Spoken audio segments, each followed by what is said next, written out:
Assalamualaikum warahmatullahi wabarakatuh. Nama saya Muhammad Hafiz bin Maisa. Saya akan menerangkan tentang konsep keagihan dan juga sedekah. Jadi, apa yang kita tahu tentang konsep keagihan? Konsep keagihan ialah salah satu cara bagaimana kekayaan dan pendapatan negara diagihkan kepada golongan-golongan yang telah ditentukan. Sebagaimana dengan satu tujuan, iaitu untuk mengurangkan jurang antara golongan yang kaya dan juga golongan yang miskin.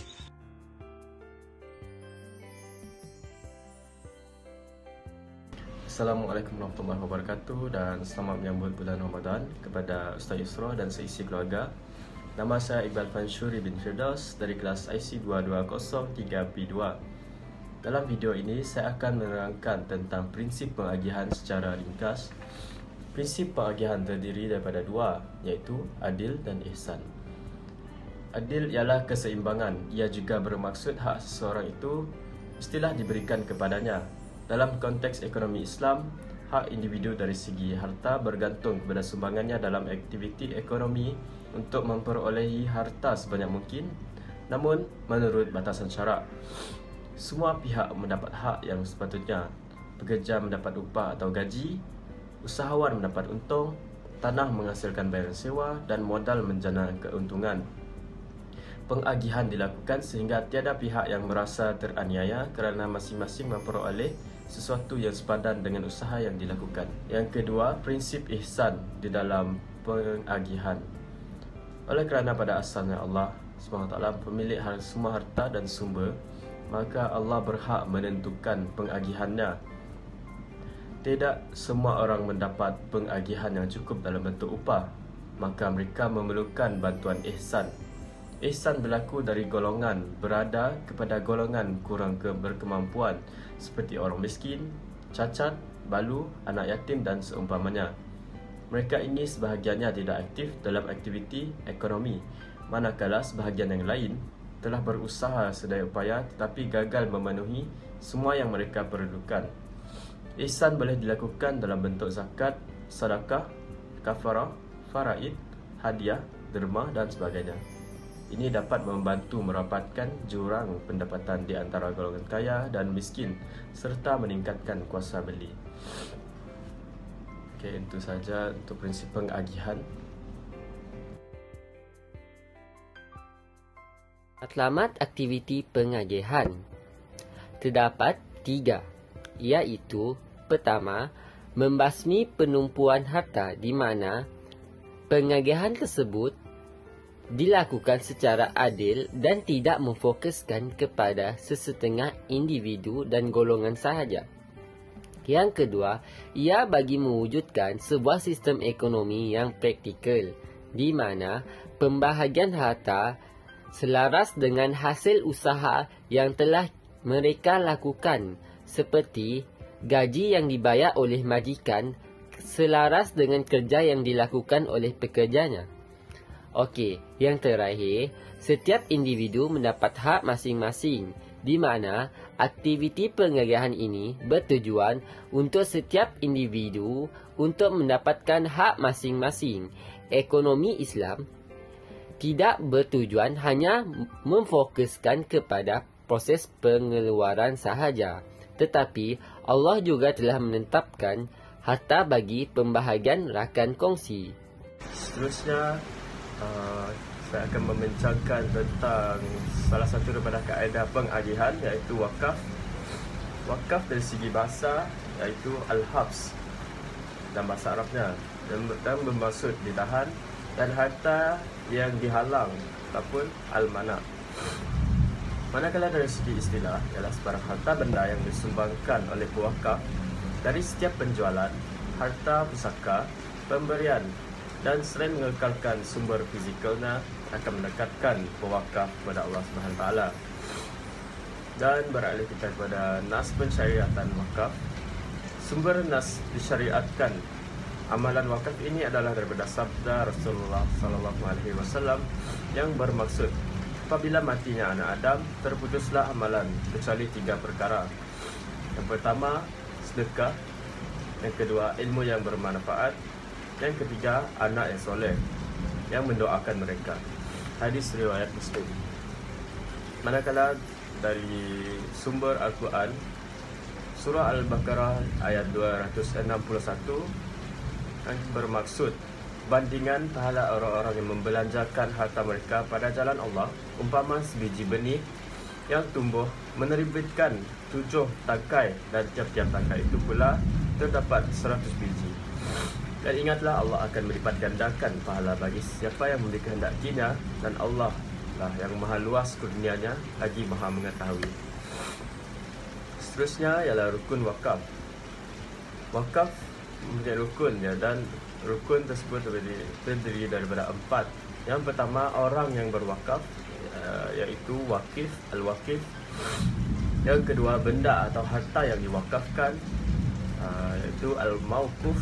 Yang ketiga, pihak yang menerima faedah tersebut, ataupun yang menerima barang tersebut, yang digelar sebagai mauquf alaih. Dan sirah, iaitu lafaz wakaf. Jenis-jenis wakaf. Kita beralih pada jenis-jenis wakaf. Terdapat 2 jenis wakaf, iaitu wakaf am dan wakaf khas. Wakaf am merupakan harta yang kegunaannya umum, iaitu boleh digunakan untuk apa-apa aktiviti seperti tanah yang diwakafkan untuk pembinaan sekolah, hospital dan lain-lain.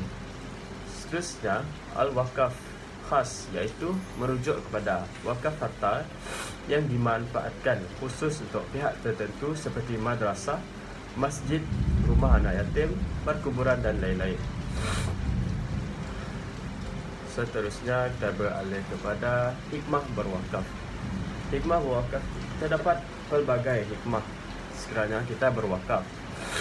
Hikmah berwakaf yang pertama ialah menzahirkan pengabdian diri kita kepada Allah SWT, ataupun ia merupakan salah satu cara untuk kita menzahirkan bahawa kita mengabdikan diri kita kepada Allah SWT.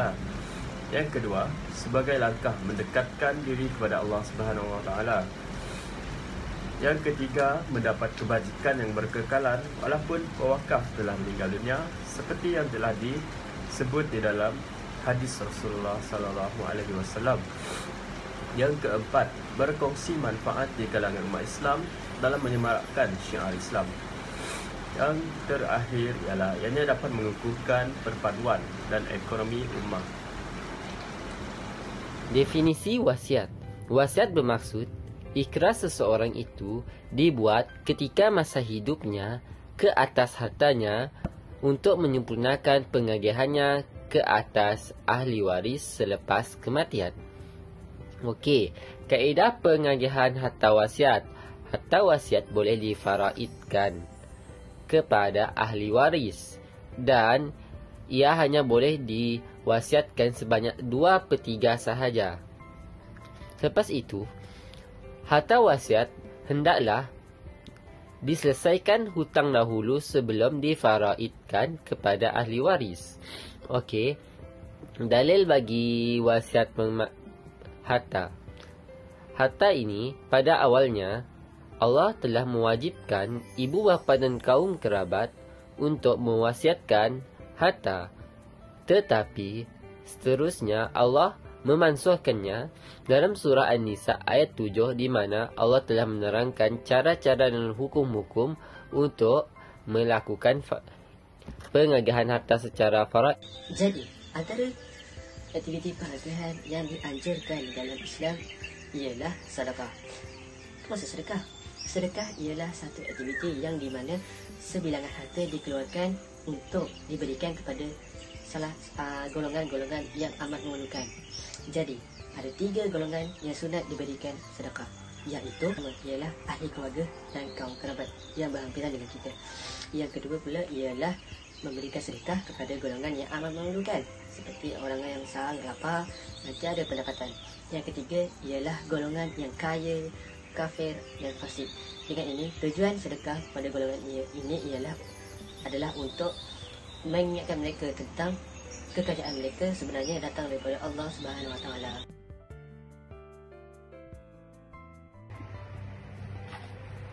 Okay, bismillahirrahmanirrahim. Assalamualaikum warahmatullahi taala wabarakatuh.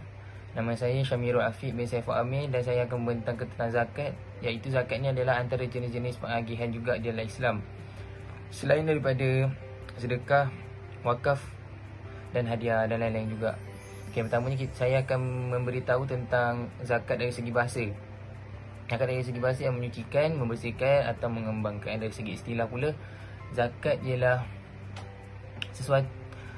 satu pengagihan harta oleh Islam yang diwajibkan ke atas umat Islam bagi membantu orang yang memerlukan.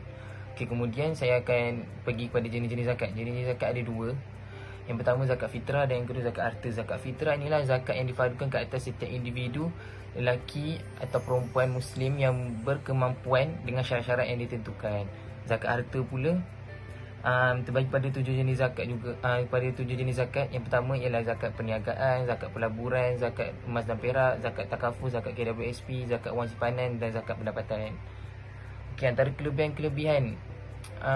kelebihan zakat ialah dari segi rohani, zakat ni dapat membantu kita menghapuskan dosa-dosa kita.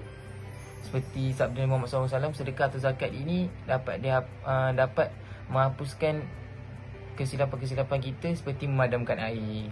Kemudian dapat mengurangkan kemiskinan, mengurangkan kadar kemiskinan di dalam negara, dapat membantu orang yang susah. Kemudian dapat memupuk sifat rasa bersyukur dalam diri pemberi zakat itu. Orang yang beri zakat tu, dia rasa bersyukur dengan apa yang dia ada. Kemudian dapat memupuk kasih sayang antara orang yang kaya dan orang yang memerlukan, iaitu contoh orang fakir dan miskin. Kemudian dalil Al-Quran yang menunjukkan zakat ini adalah wajib ialah dalam surah Al-Baqarah, a'udzubillahi minasyaitonirrajim, wa aqimus solata wa atuz zakata warka'u ma'ar raki'in. Dan dirikanlah solat dan tunaikanlah zakat dan rukuklah bersama orang-orang yang rukuk. Okey, wa atuz zakah. Wa atuz zakah adalah perintah oleh Allah, iaitu tunaikanlah zakat dan tunaikanlah zakat. Tunaikan maksudnya Allah perintah kita dan ianya menjadi wajib terhadap umat Islam. Akhir sekali adalah golongan-golongan yang menerima zakat, iaitu golongan asnaf. Ada 8. Saya akan ceritakan 4 sahaja. So yang pertama adalah fakir, miskin, amil, al-gharimin, ar-riqab, fisabilillah dan ada 7 kalau tak silap saya. So saya akan terangkan tentang fakir. Fakir ini adalah orang yang pendapatan harian dia tidak melebihi 50% pun untuk dirinya sendiri ataupun untuk tanggungannya sendiri. Maksudnya dia tak dapat tanggung diri dia ataupun orang yang dia perlu tanggung seharian. Maksudnya 50% je. Kemudian fisabilillah adalah orang-orang yang berjihad yang melakukan kerja di jalan Allah seperti berdakwah. Kemudian amil adalah orang yang menguruskan organisasi zakat. Organisasi zakat dan menguruskan benda-benda lain tentang zakat lah, atau yang pungut zakat atau mengagihkan zakat. So akhir sekali saya akan berikan kesimpulannya, pengagihan dalam Islam ini adalah sebenarnya untuk membantu umat Islam. Yang lain membantu manusia yang mana memerlukan bantuan untuk meneruskan hidup. Seperti firman Allah SWT dalam surah Al-Baqarah ayat 60, a'udzubillahi minasyaitonirrajim, innamas sadaqatu lil fuqara'i wal masakin wal 'amilina 'alaiha wal mu'allafati qulubuhum wa fir riqabi wal gharimin wa fi sabilillahi wa binis sabil fariidatan minallahi wallahu alimun hakim.